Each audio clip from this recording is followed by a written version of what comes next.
విశాఖ జిల్లా గాజువాక నియోజకవర్గ పరిధిలోని వికాస్ నగర్లో ఘోర ప్రమాదం చోటు చేసుకుంది. ఒక భవనాన్ని పైకి లేపే పనులు జరుగుతుండగా ఈ ప్రమాదం సంభవించింది. జాక్ సమర్చి భవనాన్ని ఎత్తుతున్న సమయంలో పట్టుతప్పి భవనం కుప్పకూలింది.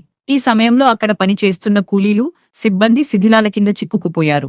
ఈ ప్రమాదంలో ఒకరు అక్కడికక్కడే మృతి చెందగా మరో 7గురు తీవ్రంగా గాయపడ్డారు.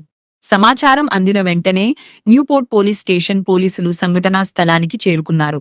గాయపడిన వారిని చికిత్స నిమిత్తం సమీప ఆసుపత్రికి తరలించారు.